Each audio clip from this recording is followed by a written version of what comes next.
Thank you, Deputy Speaker. I rise today to shine a spotlight once again on the challenges and struggles facing the young people pursuing higher education in my community in Fowler, one of the lowest socioeconomic communities in the country. My biggest concern lies with the fact that our young people will not be able to keep up with the aftermath of the student debt. Last year, university students and graduates were slugged with an average 7.8% increase in tuition fees. This is on top of the already massive hecs debt hanging over their heads. Students are going to see their student loans increase by thousands of dollars following this spike in indexation. Although hecs help loans are considered a good debt and incentivise eligible students to repay their debt after completing tertiary educations, many graduates struggle to pay this off, even when they have a job, especially now with the cost of living crisis. The burden of student debt is growing. Nonetheless, Labor has decided to sit back and watch millions of Australians suffer from the highest indexation rates we have seen in 32 years. How is this acceptable? I have called on the government to freeze hecs help indexation, as it's certainly not helping students at all. It's doing the opposite to help. It's putting pressure on our youth, as if they don't have enough to worry about with the cost of living crisis. Young people are the future of our community and economy. While the Australian University Accord has made recommendations such as making the system fairer, the decision makers in this room haven't budged, and I urge the government to take this issue seriously. There are currently 38,000 students in the Fowler community, of which 20% are attending university and 21% are high school students who are hopeful to join university in the future. With the possibility of hecs indexation increasing due to CPI and the spike in the prices of goods and services, the younger generation will struggle to keep up with their massive student debt. This will result in graduates taking longer to repay this off. The government must intervene urgently to assist our future generation. The feedback I received from my Fowler Youth Advisory Committee was that the cost of living crisis remains the key issue concerning young people in my area. They expressed concerns about how they will cope in this economy where everything is rising. This group of passionate young people is just a small representation of the large cohort of students within Fowler who are calling for the government to do something to alleviate the cost of living crisis. I can assure you that the increase in indexation will be felt most by those in Fowler, so I'm asking the government to consider the voices of our future generation. It's our responsibility to create systems that make life easier, not harder for people. When discussing the federal government's budget, Treasurer Jim Chalmers stated that his government would not consider proposing indexation as the budget does not allow this. Now, the Treasurer and I have spoken in the past and talk about the similarities of our electorates, so I'm sure he understands the seriousness of this issue for the youth in his electorate as well, and is more pertinent now than ever. I refuse to believe this is an issue of affordability.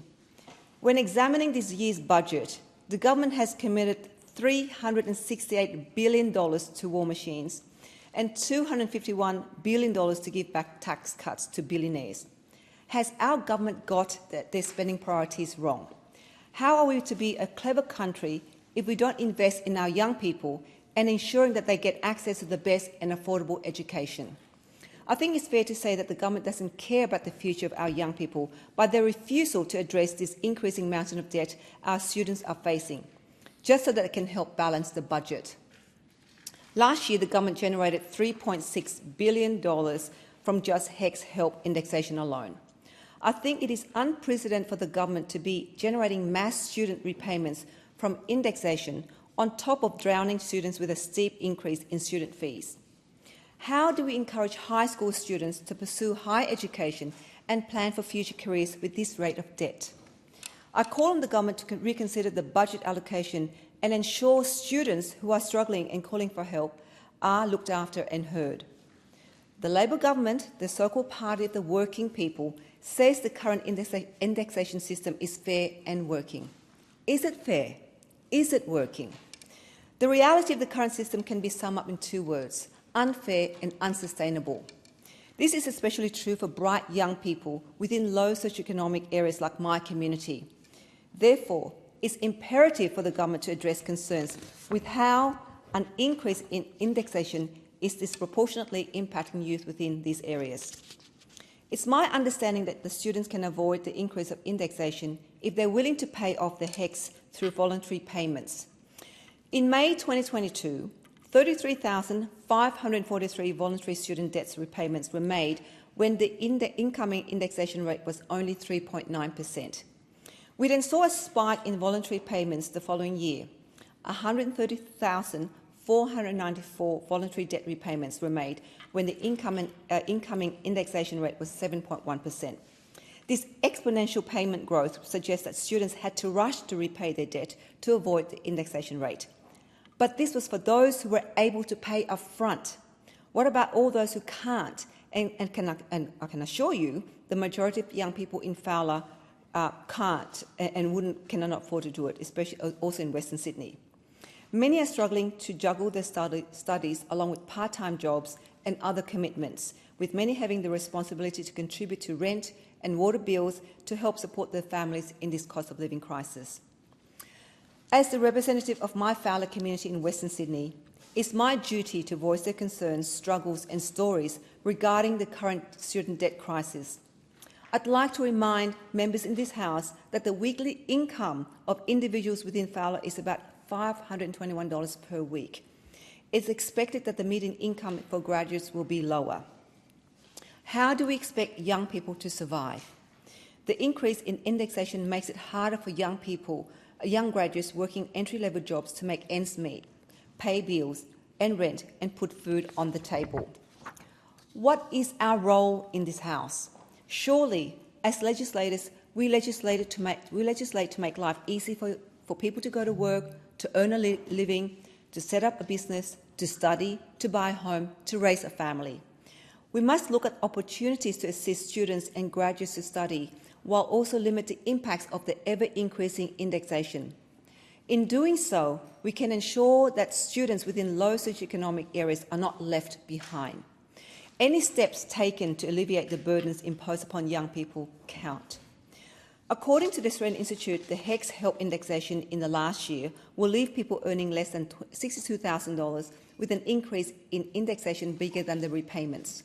This concerns me as many young graduates, especially those in Fowler and Western Sydney, will fall within this threshold. The steep increase in student debt will cause a domino effect, which will inevitably hold its own social and financial consequences. Maybe this is the reason why young people are still living at home longer. One of my constituents from Fairfield East has concerns over student debt crisis. The constituent shared she has followed the traditional pathway of studying hard at university and finding a job, but is struggling to pay off her $60,000 HECS debt due to the 7.1% indexation. On top of that, much of her salary is going into income tax. So how do we expect them to survive in this economy? Every student and graduate should be able to enjoy an equitable and fair educational system. However, it's challenging to achieve this when some students who have started with a larger debt will see their loans grow more rapidly than expected. So where does the equity lie? We need a fairer system. I call on the government to reconsider the ramification of the Morrison government's Job Ready Graduates package, which aimed to encourage students to study in areas of national priorities. Although the package is designed to decrease tertiary fees for some courses while increasing it for others, the fees increase outweighs the decreases. In particular, the overall students' contribution to degrees has risen by $476 million per year. It's clear to me that our youth are still struggling to breathe because of government's failure to unwind the unfair system. This will only increase with ever-growing burden and stress on students who just want to pursue their dream degree and career. Those who have completed tertiary education are locked into HECS repayment will also experience the difficulty of attaining a home loan to purchase their first property. HECS debt has a direct impact on home loans.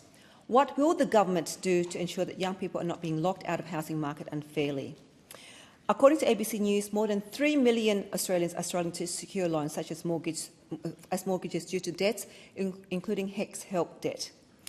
Let's ensure that HECS help actually does what it says, to help, not hinder our young futures generation, our youth future. Thank you.